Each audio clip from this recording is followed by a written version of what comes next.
Taking that point on board about the future, you look to be reaching out to Asia and to America in terms of market development. What specifically can you tell us about the plans there?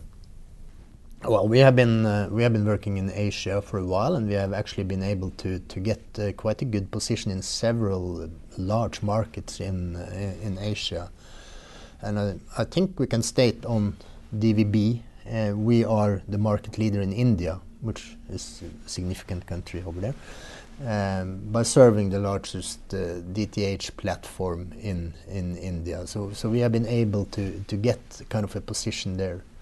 As we all know, these markets can be challenging, so we need to keep a continuous effort, and we are strengthening our office in India. I think we have now 30 people in India running operations and serving this market.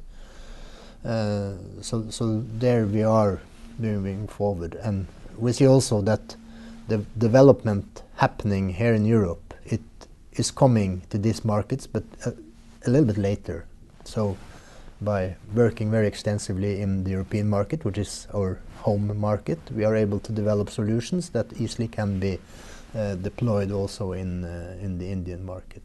When it comes to the rest of Asia, we see that digital TV is not that well developed in all areas, but we have started now to pick up deals or to get contracts in the Southeast Asian market, where digitalization is more or less just about to start. You have some satellite digital, but that's about it. And a lot of these countries are served mostly by terrestrial signals.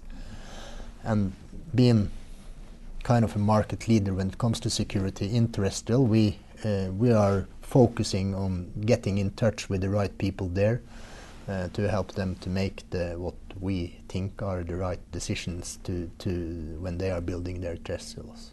You've been recently successful in Brazil. Is the Latin American environment key for you going forward? Latin American environment is very interesting and of course also very challenging, but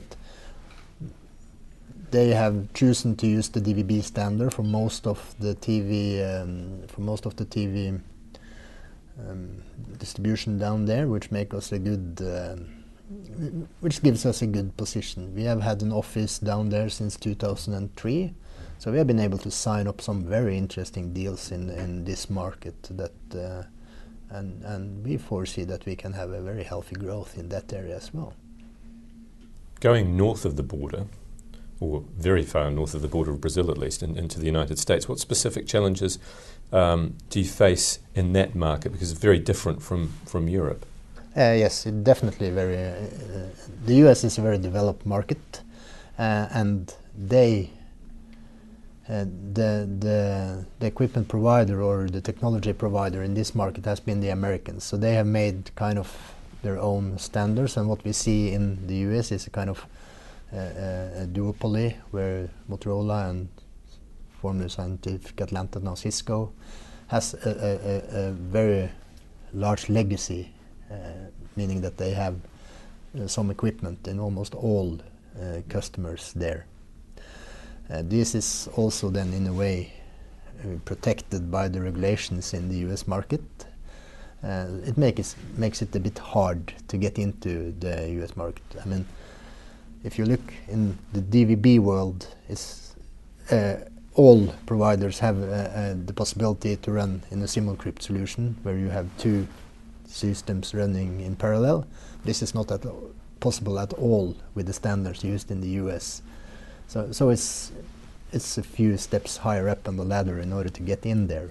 But we have been able to sign up some interesting deal, and we have now signed an agreement with Comcast, and part of Comcast, which is called Comcast Media Center, which are running in the HITS platform. So we see a positive development there as well. So we think there is some future business to be made in the US market.